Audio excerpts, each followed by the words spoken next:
Thank you, everyone, and good morning. I would invite you to rise in body or in spirit and turn in the gray hymnal to hymn number 348. That's number 348. And join as we sing just the first two verses of Guide My Feet, hymn number 348.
With the microphone on. Good morning. Welcome to the First Unitarian Universalist Congregation of Ann Arbor, a presence in this community since 1865. I'm Reverend Theresa Rohlck, Minister of Pastoral Care, and I extend a warm welcome to you all, particularly to anyone who has bravely ventured into this space for the first time to see what we are all about. We are happy to accompany you on your journey of finding a new spiritual home. If you are new and joining us on the live stream, welcome. And perhaps you feel brave enough to say hello in the chat and later fill out a survey, UUAA.org/newcomer survey. This will help us connect with you more easily. And if you are here in the sanctuary and new, I invite you to the newcomer welcome that's held in the Redmond room. It's just outside these doors, up a little bit, and the first door on the left. Someone will be there to answer any questions you have and to tell you a little bit more about Unitarian Universalism. Now, I have several announcements this morning, and none have to do with the stewardship campaign. But I do want to point out that we have announcements running on the screens if you arrive early. You can see them, and they also run in the social hall on the TV in there. So if you think you miss an announcement or there's a lot more announcements, you can always follow them on the screens. Next Sunday, UUAA is hosting the Interfaith Roundtable of Washtenaw County's annual gathering. And this year, the focus is on peace and unity. It will be at 4 p.m. right here in this sanctuary, and everyone is welcome to attend. Also, next Sunday morning, Reverend Kimberly Debus will be with us and invites you all to bring some kind of pie, sweet or savory, to add to the potluck of pies that we will share after each service. If you bring a pie, it can be homemade or you can buy it, it doesn't matter. You can drop it off at the social hall before the service next week. Now, especially if you are new, check out the information tables in the social hall after services. You'll learn of the many things this community offers and the many ways you can become connected. And one such way may be through Chalice circles, which are small discussion groups. These are wonderful ways to connect with others without a really big time commitment. The new series of one-time circles addressing radical welcome begin tomorrow. And they're designed for folks who are open to exploring what radical welcome means for them. You can sign up at the Radical Welcome table in the social hall. Today also marks the beginning of Diwali, one of the major religious festivals in Hinduism, Jainism, and Sikhism. The festival generally symbolizes the victory of light over darkness and is celebrated over 5 days. So we send wishes for a blessed holiday to our siblings in faith who are celebrating Diwali this year. And we remember on this Veterans Day weekend all those who have served in military positions. So let us take a few breaths together in gratitude for their service to this country.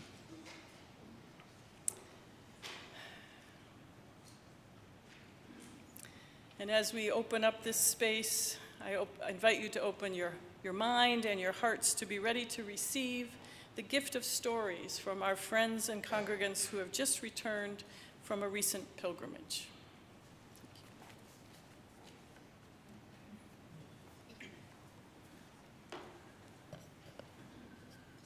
Hi, friends. 17 of us from UUAA embarked in mid-October on a civil rights pilgrimage to Memphis and across Mississippi with the Living Legacy Project. Thanks to our journey leaders for guiding us on the journey together. We were joined by several other UU congregations from the Metro DC area, and getting to know these folks was a real pleasure. Over 4 days, we spoke with and heard from civil rights movement leaders and their children. We visited the National Civil Rights Museum in Memphis, Tennessee, the Fannie Lou Hamer Monument, the Mississippi Civil Rights Museum, Mount Zion Church in Philadelphia, Mississippi, the Emmett Till Historic Intrepid Center, the Medgar Evers Historical House and Museum, Tougaloo College in Jackson, Mississippi, and the Council of Federated Organizations, or COFO, headquarters at Jackson State University, and much more. It was a highly emotional, spiritual, and profoundly moving journey.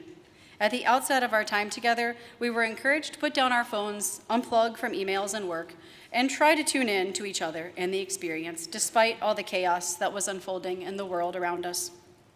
I'll invite you to do the same during this service. Please give yourself the gift of focused presence, of open-hearted listening, and of self-reflection as some of our group members share their experiences with you. Each speaker we heard from, including Hezekiah Watkins, one of the youngest to get involved in the Freedom Rider movement, had a strikingly similar request: share our stories. Know our shared history. Help us prevent this type of disenfranchisement and hate from taking over our country again. We hope that by sharing our experiences and lifting up the voices of the activists and their family members, that we can begin to do just that together. We are gathered to witness and to learn. We are gathered in community. We are gathered for worship.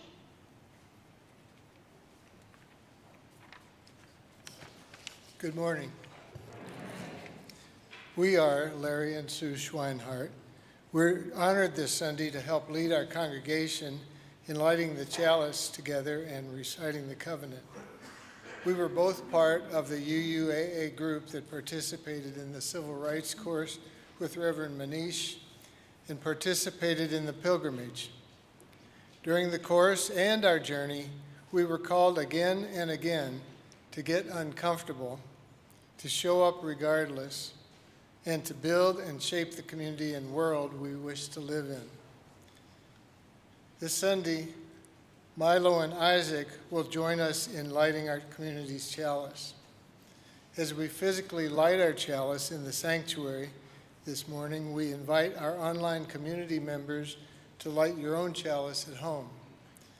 As you do so, you may choose to share in the chat this chalice, or the chalice is lit in wherever you are, sharing where you are, Ypsilanti, Vancouver, or maybe just your living room.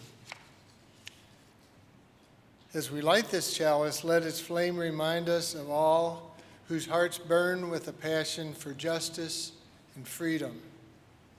In the spirit of community, let us now join together in these familiar words as our chalice is lit. Please join your voice with ours as we say, "We light this chalice for the light of truth.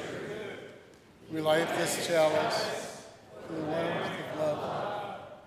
We light this chalice for the energy of action. We light this chalice for the harmony of peace." Thank you all.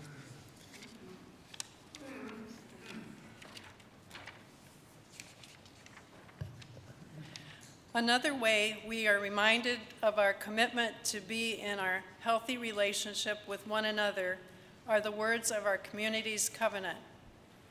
Please join us as we say the words of our covenant together. The spirit of this church is love, and service is its law. This is our covenant with each other, to dwell together in peace, to search for truth in love, and to help one another.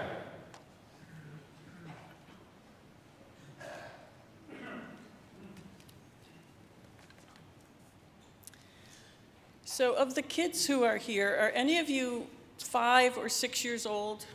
If you're 5 or 6, can you just raise your hand, kind of wave it? There's several of you. Yeah? Okay. Remember that for a minute. Now, if you are older than 6 or 7, yes, you can raise your hand. Especially if you are much older. Think for a moment about your life when you were 6. It's pretty likely you were in kindergarten or first grade at an elementary school. What was that like? Just think about it. Do you remember how you got to school? Who was with you? Did you have friends?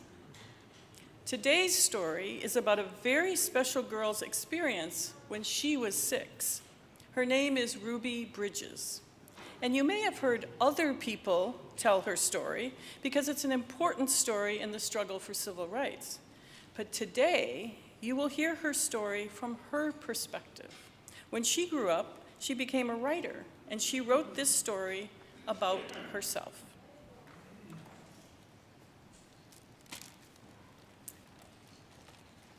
I Am Ruby Bridges, written by Ruby Bridges, art by Nicholas Smith.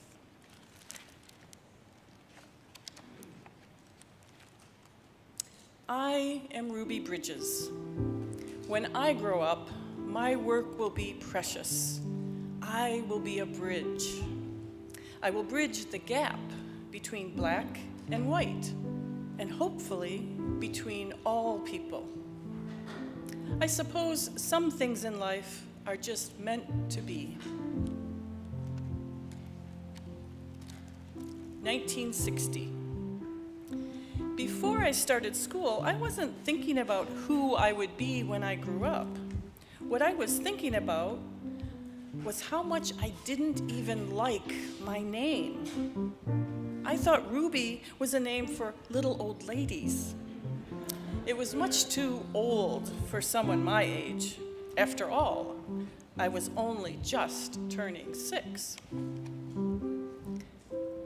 I'm told my grandmother chose this name, Ruby, for me. Well, that explains it. No wonder it's such an ancient name. But I so loved my grandmother, I thought, I'll just have to live with it and try to grow into it.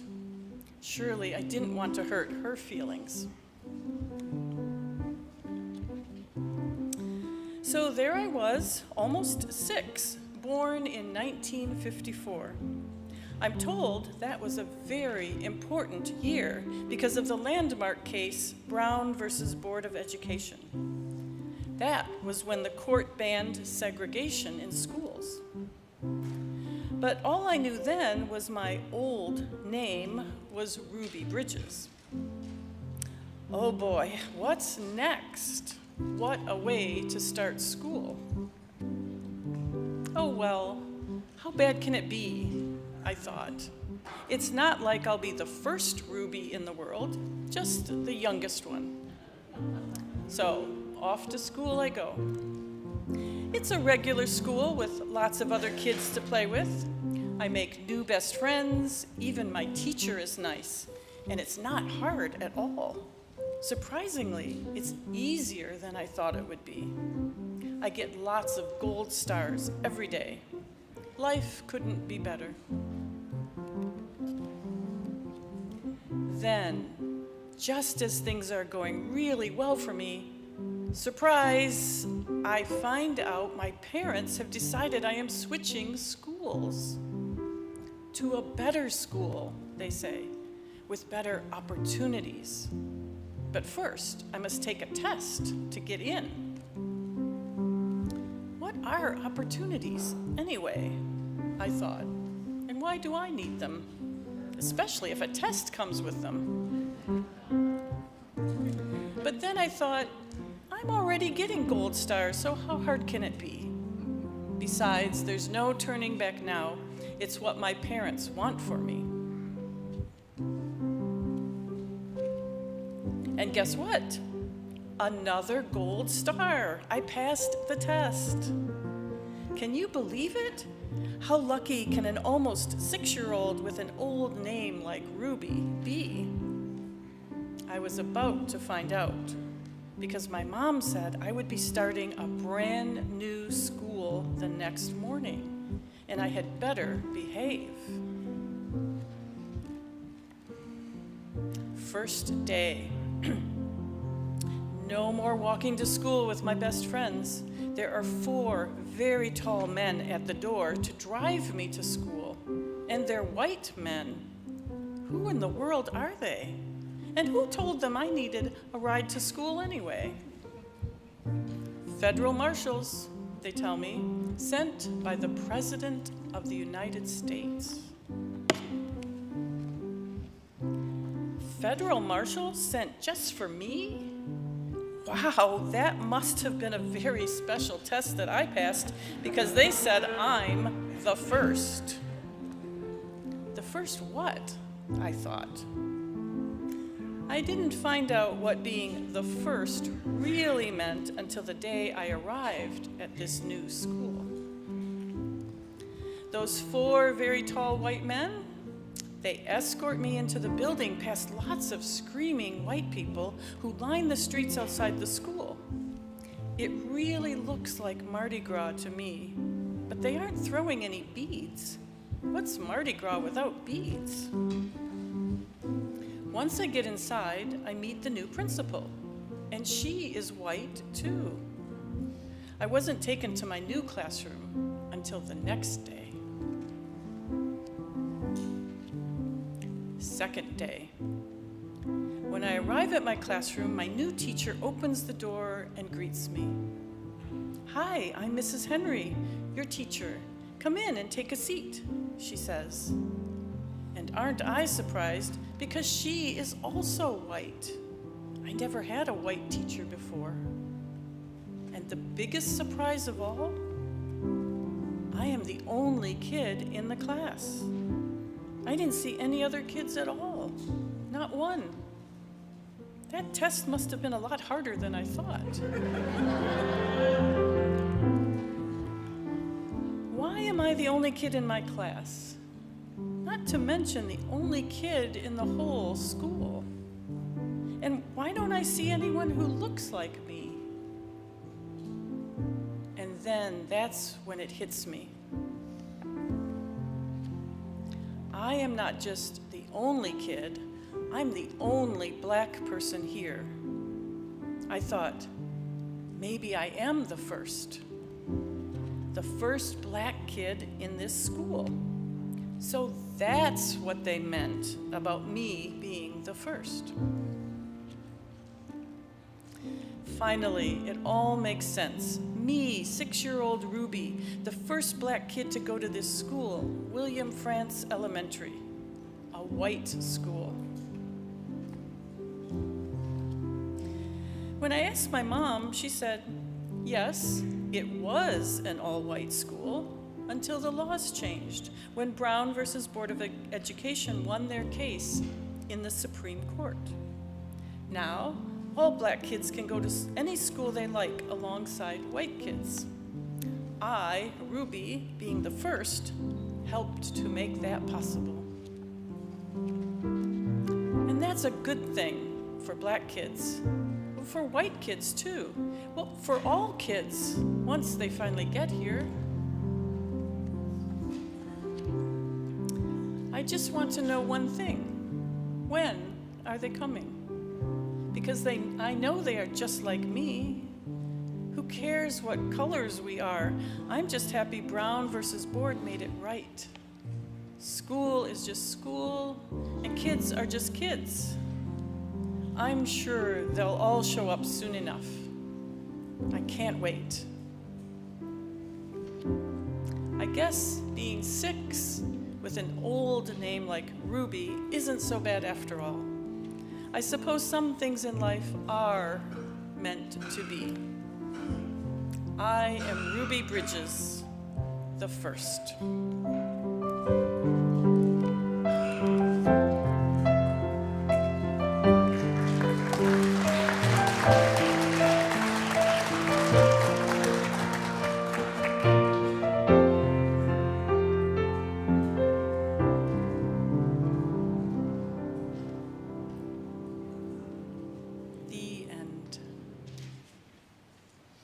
So friends, imagine what that experience was like. If you look at the young ones here who told you they were 6 right now, imagine being that age and walking into a school facing that much hatred and danger. Imagine trying to learn in those circumstances. And yet, hearing this story in Ruby's own words, I'm struck by the amount of hope and resilience she conveys. As she said, school is just school and kids are just kids. They're just like me. I'm sure they'll all show up sometime. May we be blessed by the wisdom of a 6-year-old who believed in human connections across racial divides. May we remember and honor her story. So let us sing now as we bring this time for all ages to a close. Kids, will you please follow your teachers as you head to your classes now? We wish you a wonderful time of learning and sharing with each other.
Pilgrim's Progress.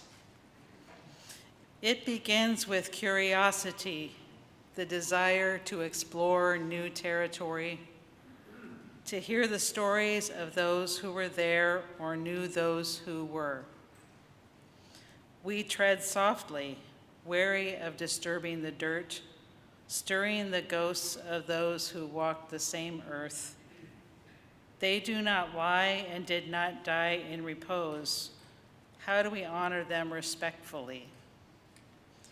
It continues with a journey to learn and understand, a desire to seek the truth, accountability to those who do not go on this sojourn themselves. Voices are in the air we move through.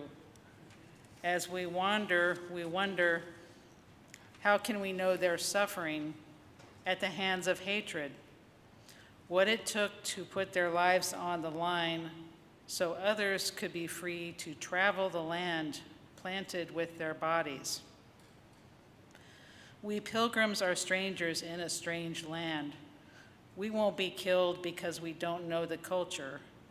We don't have to drive fast through the night with no headlights or hide when strangers knock on the door. We don't have to dodge bullets and bombs from hooded cowards attacking our homes. We can read books about these travesties, discuss them, turn them over in our minds, attempt to comprehend the brutalities, but it is only through listening deeply to the stories told by those living this legacy that we can take responsibility. Thank you.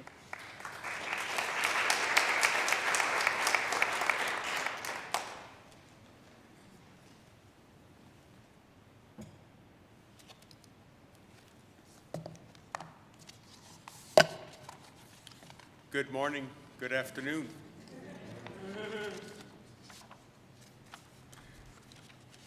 My name is Glenn Keim, and I'm very nervous speaking to you today.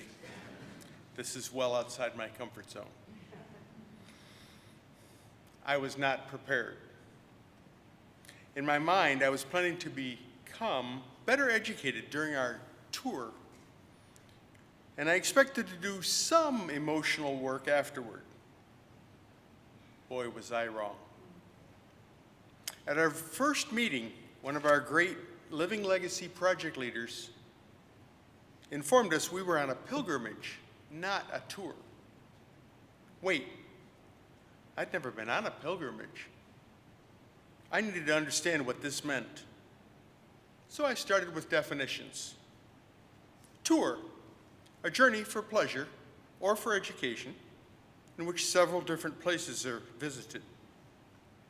But pilgrimage is a journey, often into an unknown or foreign place, where a person goes in search of new or expanded meaning about their self or a higher good.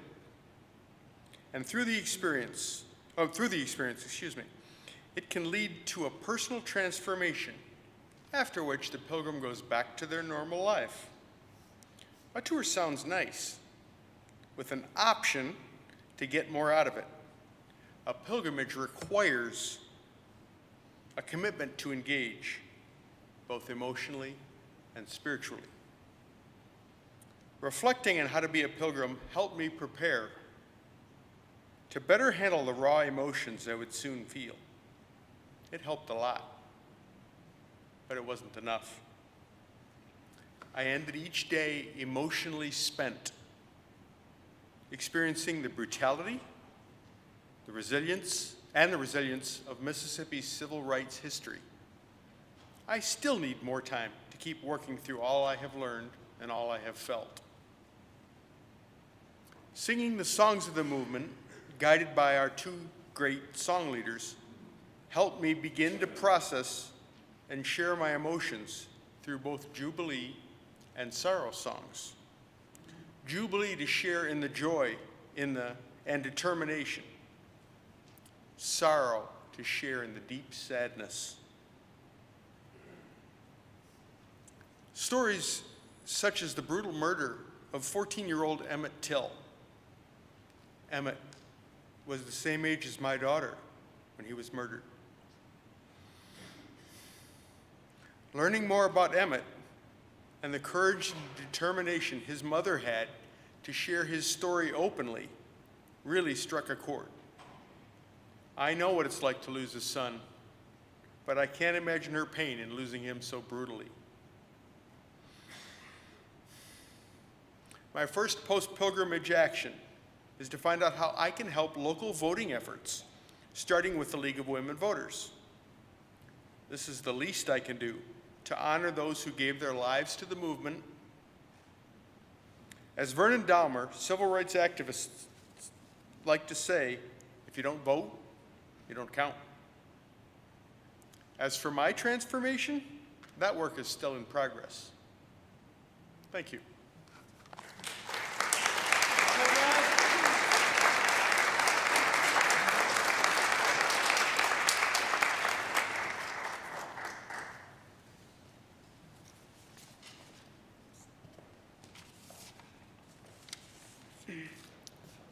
Now is the time in our service where we gather together to support a cause, and this week's support is for UUAA.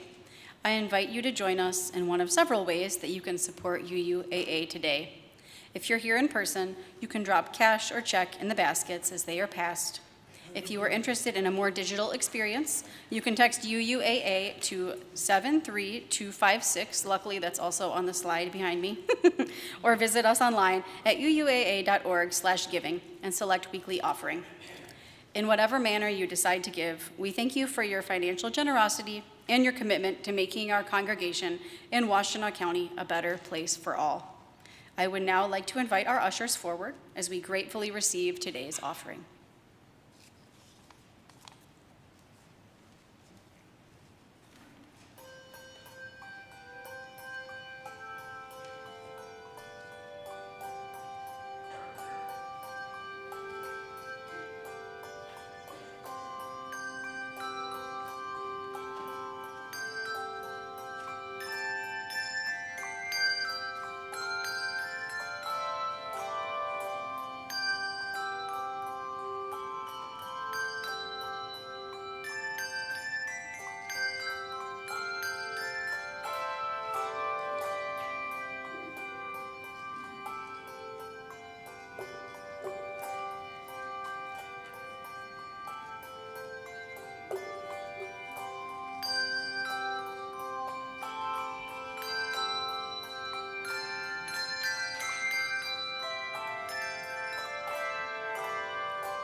That was beautiful. Thank you, Chalice Bells. I now invite you to rise and body your spirit as the ushers come forward and we dedicate our offering.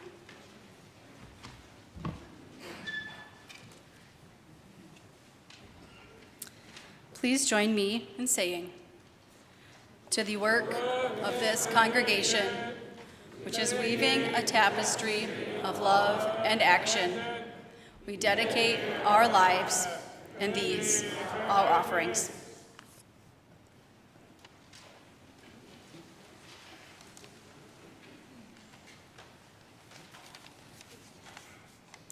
One of my favorite radio shows is the BBC's Witness History, in which a person who actually lived through a historical period is interviewed about that period.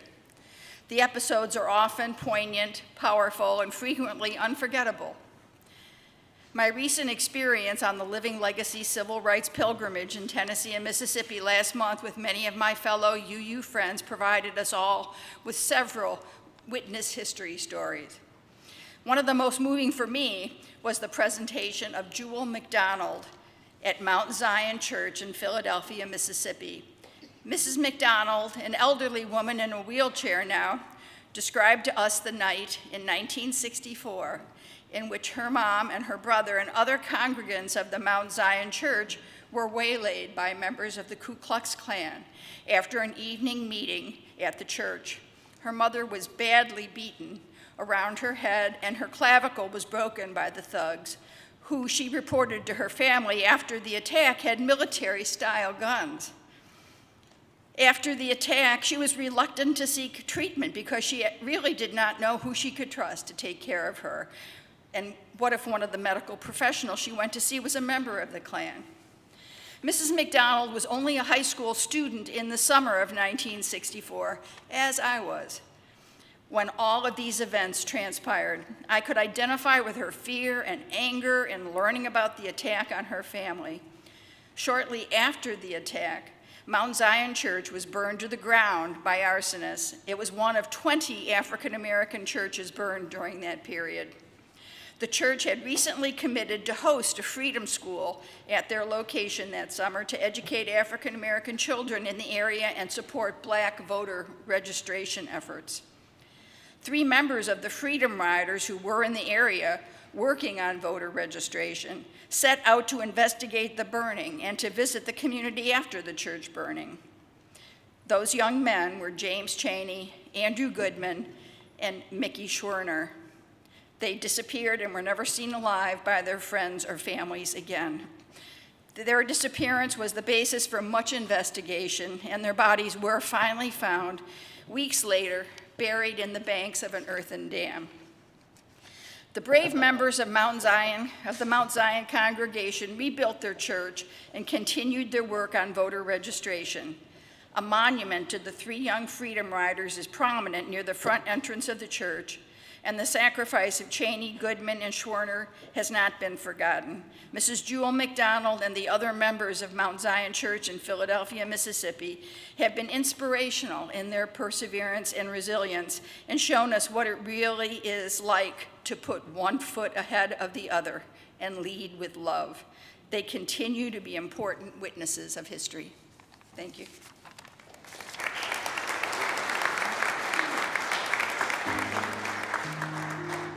The second verse of hymn number 348 in the gray hymnal begins with the words, "Hold my hand." Will you join in singing the second and third verse of hymn number 348, "Guide My Feet"?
Good morning. My name is Larry Works. I'm an older white man. I have long, silver, wavy hair tied back in a long ponytail with 3 hairbands. I'm wearing a tie-dye spiral shirt, fall colors, and some anti-racism buttons, and I wear glasses. I stand on Anishinaabe land. I went on this pilgrimage for 2 reasons. 1, to balance a family myth of the American pioneering spirit with the reality that an ancestor of mine enslaved black people. And 2, I wanted to show my adult sons, Robert and Sam, why I consider being anti-racist an act of cultural humility. Being a lifelong Unitarian Universalist, I was taught from an early age that all people have worth, all people have dignity, and that each of us has an obligation to use reason and critical thinking to decide matters of great importance. In fact, it's not uncommon for us to change our opinions when faced with indisputable facts from outside of our own personal experiences. Mississippi, what a beautiful name. What a strange world. Perhaps Bob Moses, a lifelong civil rights activist, said it best. When you're in Mississippi, the rest of America doesn't seem real. And when you're in the rest of America, Mississippi doesn't seem real. As a child, we were taught slavery, now more accurately called enslavement, was abolished by Congress through the 13th Amendment in 1865. What we were not taught was that it wasn't ratified in Mississippi until, wait for it, 1995. But wait, there's more. Official ratification wasn't communicated to the U.S. government until 2013. You can bet it wasn't black people who delayed that legal action. This is but one example of what my son Robert and I wrestled with every evening, trying to make sense out of what we were experiencing. We learned how quality education remains a shining beacon in the heart of Mississippi. By a show of hands, how many of you who weren't part of this trip have ever heard of Tougaloo College? About 15 to 20, that's great. Until this trip, I never had.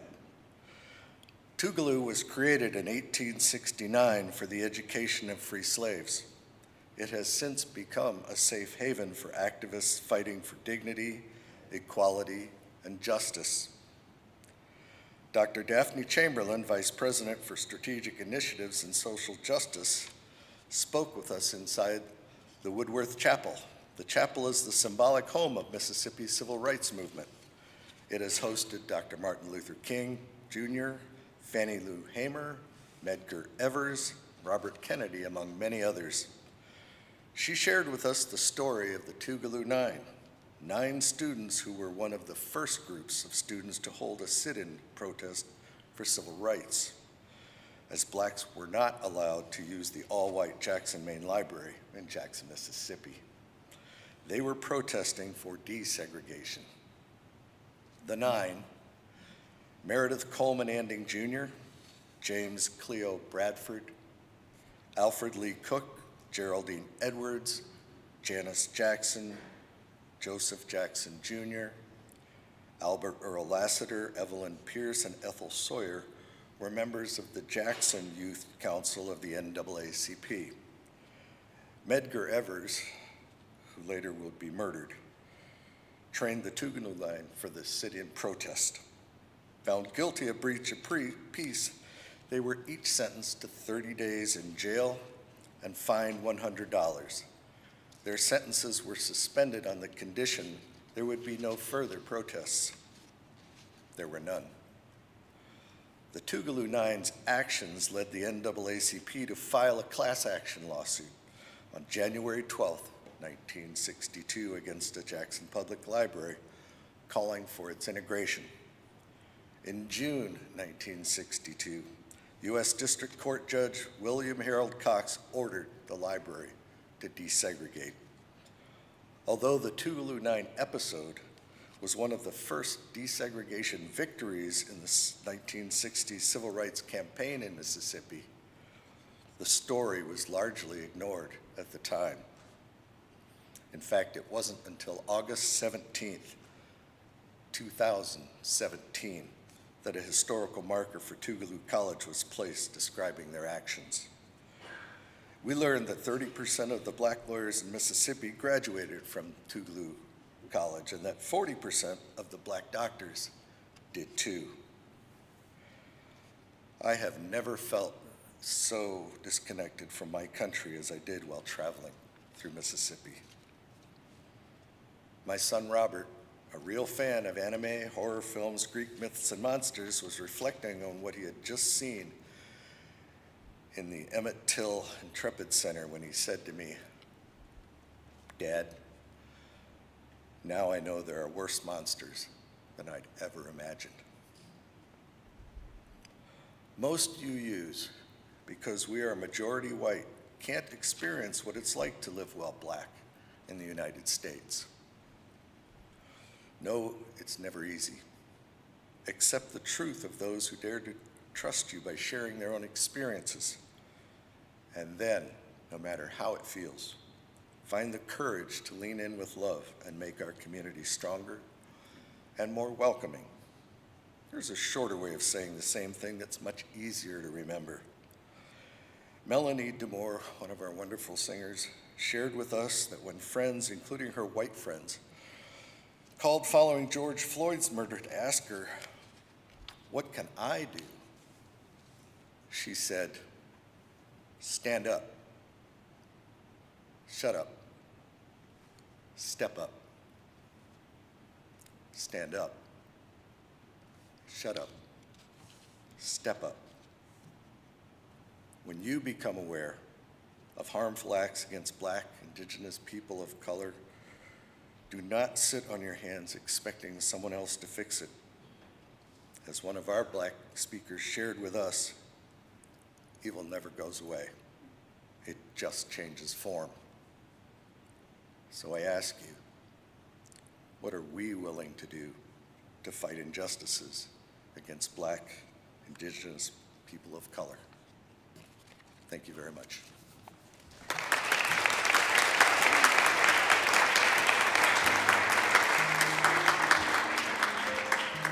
Well, following Melanie DeMore's instruction, I would invite you to stand up as you're comfortably able, and let's sing together the last two verses of hymn 348, Guide My Feet, which begin with "Stand by Me."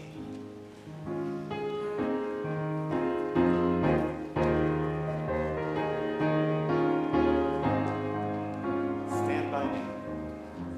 Stand by me while I run this race. Stand by me while I run this race. Stand by me while I run this race. For I don't want to run this race in vain. Search my heart. Search my heart while I run this race. Search my heart while I run this race. Search my heart while I run this race. For I don't want to run this race in vain. Please be seated.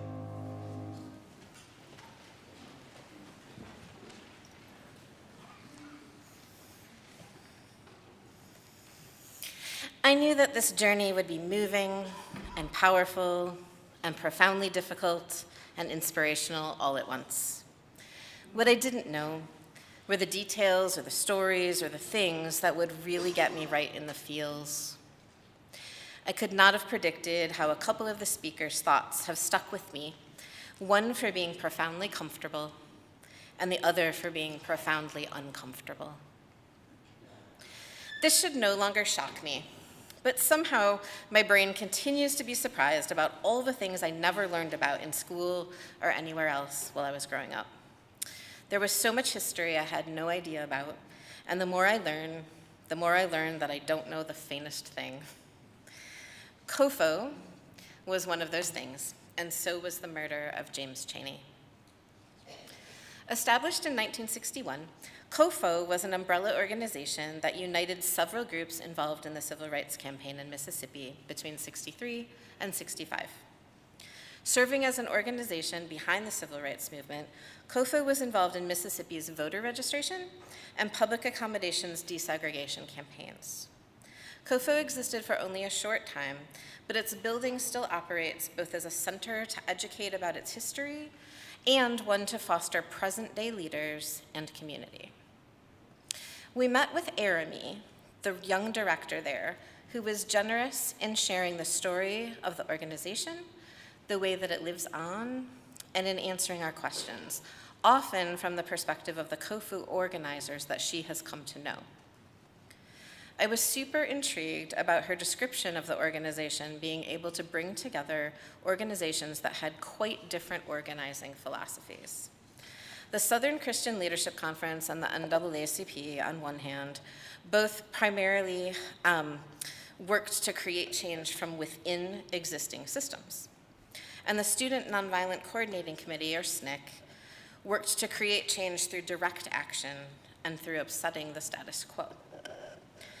I was really struck by an organization that formed to bring leaders together across these organizing differences and by the success that they achieved in doing so. I see the rifts among organizers of progressive justice groups today and the energy spent on debating the best approach to make change. I asked Arami about what organizers today could learn from COFO. She told us that in her discussions with Dave Dennis, who had been one of the COFO leaders, that he repeatedly emphasized the importance of building community and how that results in bridging those differences between groups. Dave has told her many times that today, by not getting to know one another, not sharing space or time or meals together, that this is the missing building block in organizing effectively across those chasms. I found so much comfort and brilliance in this answer, which sounds really simple, but it often isn't. Our relationships with each other should be at the core of our organizing. As you use, this should sound familiar. The last day of the pilgrimage was emotionally brutal. We watched a gut-wrenching video on the bus about a triple murder, and then heard from several family members whose loved ones had been assaulted and murdered by the Klan. One of the people who shared her story with us was Angela Lewis, the daughter of James Chaney, who spoke with us at her father's grave, which, by the way, continues to get vandalized today. She was a gentle yet charismatic speaker who quickly had me in tears. She was deeply spiritual, and though her belief system didn't match mine, I was drawn into her connection to spirit and her deeply reflective presence and her advice about making our time here on earth count. She was only 10 days old when her dad was brutally murdered, so she never knew him, and she only learned about him in her later teens from her grandmother. Her mother never spoke of him. Several times she mentioned looking forward to being able to meet her dad in the afterlife, which seemed like a predictable wish. What was unexpected was her wish that one day she and her dad, and the person who orchestrated her dad's murder, who we witnessed in the documentary on the bus and who said some of the most blatantly hateful things I have ever heard, would all share an embrace and time together. This blew me away, and I have to admit, it made me profoundly uncomfortable. The level of forgiveness that Angela demonstrated here was so profoundly huge for me. I have to admit that I don't feel as though I've had time or space to process this all since being back, but I know that I'm going to sit with the discomfort of her words for a long, long time, and that they will eventually have much to teach me about myself and about the work ahead. And so yes, it was a pilgrimage, a journey to learn and to feel and to do things differently and to hear things that will affect us for years to come. I'm curious about how the learning from this experience will continue to change me and to change my organizing as I move ahead. But the thing I know for certain is that it undoubtedly, absolutely will. Thank you.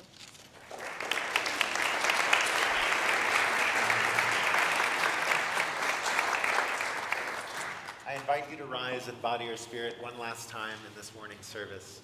We've already heard once or twice the words of Melanie DeMore, and I would invite you to join in singing a few more of her words as we sing together, One Foot, Lead with Love. If you don't know this tune, I promise you'll catch on quickly. If you do, jump in. You gotta put one foot in front of the other and lead with love. Put one foot in front of the other and lead. Again. You gotta put one foot in front of the other and lead with love. Put one foot in front of the other and lead with love. Don't give up hope. You're not alone. Don't you give up.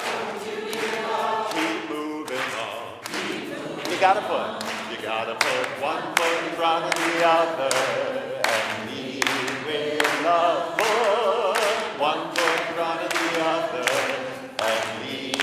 You gotta put one foot in front of the other and lead with love. Put one foot in front of the other and lead with love. Lift up your eyes. Don't you despair. Look up ahead. The path is there. You gotta put one foot in front of the other and lead with love. Put one foot in front of the other and lead with love. You gotta put one foot in front of the other and lead with love. Put one foot in front of the other and lead with love. I know you're scared. And I'm scared too. But here I am, right next to you. You gotta put one foot in front of the other and lead with love. Put one foot in front of the other and lead with love. We've gotta put one foot in front of the other and lead with love. Put one foot in front of the other and lead with love. And lead with love.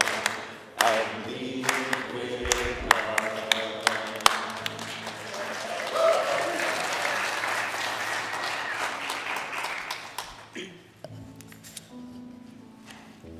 During our journey, one reflection question posed to discuss in small touchstone groups was, if I were to place myself in the 1950s or 60s during the civil rights movement, would I have gotten engaged in the struggle? While I see the value in that theoretical ask, throughout the journey I've kept coming back to this related question for modern times. How am I engaged in the civil rights struggles of today? Am I doing all that I can to push for positive change? Our modern day struggles include BIPOC voter suppression, gerrymandering, and disenfranchisement. LGBTQ and trans non-binary rights, healthcare and safety are threatened. Separating families at the southern border, detainment, inhumane treatment, police brutality against Black and brown folks, income inequality, lack of access to healthcare and education, homelessness, wage stagnation, racism towards Latinx, Indigenous, Asian, and Pacific Islander communities, climate change and its disproportionate effects on marginalized folks, genocide in Israel and Palestine, fighting against Islamophobia and anti-Semitism. These issues and so many more are the struggles of our time. Will we be able to say that we caused enough good trouble, thank you, John Lewis, to address these critical issues, or will we be relegated as the status quo upholders in the halls of history? I know which direction I am headed. I aim to walk towards trouble, and I intend to lead with love. As we go now into the week ahead, let us all lead with love. Please join us in singing again. Gotta put one foot in front of the other and lead with love. Put one foot in front of the other and lead with love. You gotta put one foot in front of the other and lead with love. Put one foot in front of the other and lead with love. You gotta put one foot in front of the other and lead with